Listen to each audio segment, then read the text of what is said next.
The second of the two stages in the hills behind Marbella was less frightening than the first, but it was longer and rougher.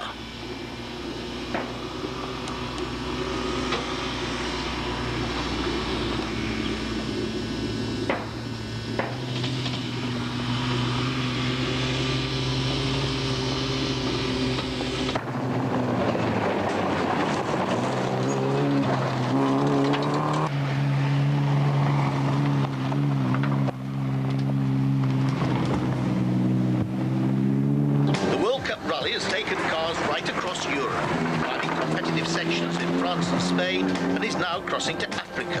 The route goes right through the Atlas Mountains, stopping at Fez, Marrakesh and Agadir. From here we venture out into the fringes of the Sahara Desert, with a section from the famous Dakar Rally out in the sand dunes, before returning to a sting in the tail. Classic sections from the Rally of Portugal and the mountains of northern Spain, before a ferry cruise back to England from Bilbao.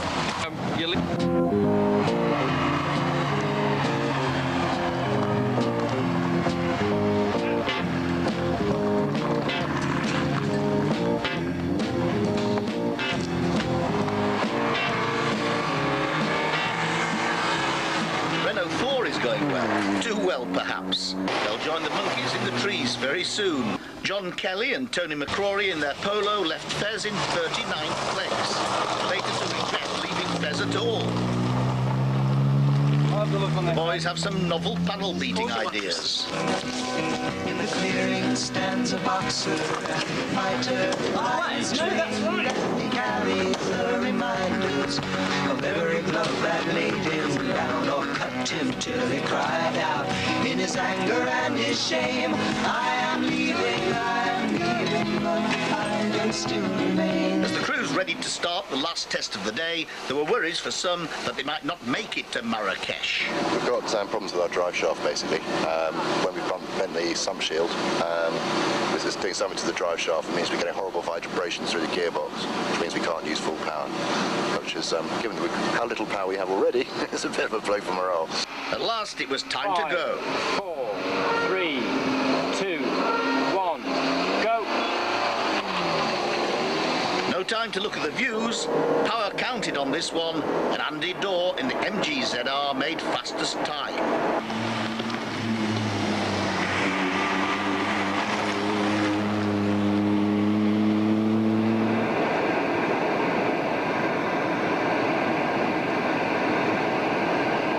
Marrakesh.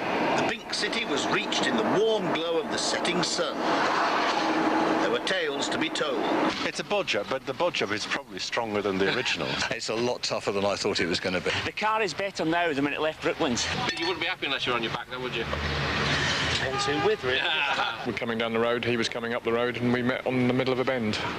And what we've got on this event is a really good bunch of competitors. Probably dust, rocks, roads like you've never seen before.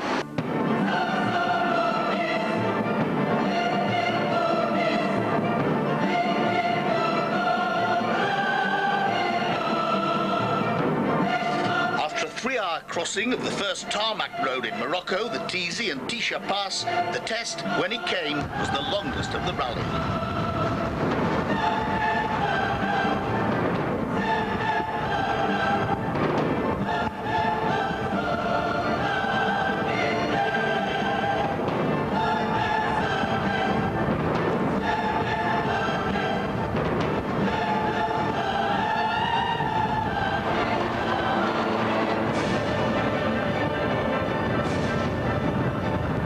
Classic Africa Cup for classic cars is being led by a country mile by the 1969 Saab 96 of Larry Davis and Dave Wright. This car actually competed in the original 1970 World Cup rally. The classics are not eligible for overall classification, but the Saab's times would be good enough for 4th overall. The test started easily enough with long straights on smooth gravel. But 10 miles in, it changed to a rocky, hilly goat track. Kiwis Keith and Graham Sharp in the 7th place Suzuki Jimny are in for a torrid time. We'd already passed one car that we thought would possibly be quickest on the stage, and that's the Suzuki Jimny of the New Zealand crew, who've had a bump temperature. They're the only people who've been stopped so far, and I think we've done about 20k so far. But it's rough, it's very, very, very tough, and it's very hard work, it's very scary, and I think we must be absolutely bloody crackers. The Protons are proving to be a surprise of the rally. They're all standard production cars, compared with some of the entries which have been built up from bare shells to resemble production cars. The Johnsons are third overall, and this one, car 12, is 27th, in the hands of Dennis Hubble and Nigel Banks. James Edwards' speed has been curbed by a puncture and a collapsed jack. Nigel Broderick is giving best to son Simon in the 1 litre class at the moment. It's supposed to be off day, this, isn't it? We've fucking lost 20 minutes. Doesn't matter if we've lost so much fucking time. Look at that. Doesn't matter if we've lost so much fucking time. Sahara Trophy leaders Winstanley and Hargreaves have lost a shed load of penalties, and their supremacy is now under threat. 85 minutes. We've been lost twice, lost about 10, 20 kilometres. Christ knows how much time we've lost. There's people having punches all over the place. There's people in the middle of nowhere. If our competitors in the 600cc class manage to get through it, we might lose our lead today, but it's a great shame because obviously this was a stage that we hoped to move up the... Oh, this was a... Sorry, Paul. This was a stage that we hoped to actually move up the field. At last, the end was in sight as the road ran downhill off the plateau. Incredibly, after nearly an hour and a half of what the ladies described as the longest, hardest stage they'd ever driven, they were just 2 seconds quicker than Keating and Condon.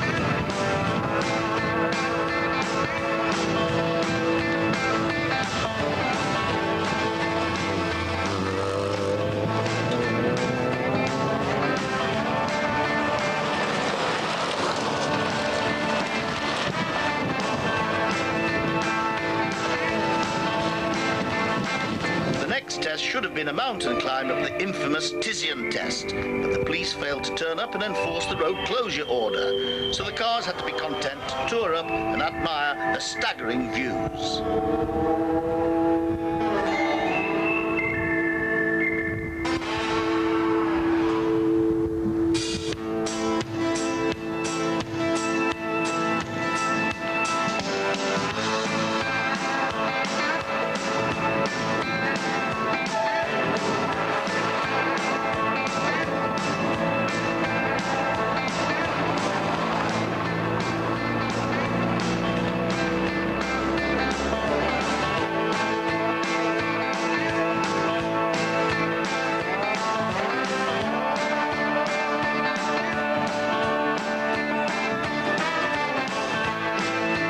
In Marrakesh, there were plenty of stories of the day's adventures.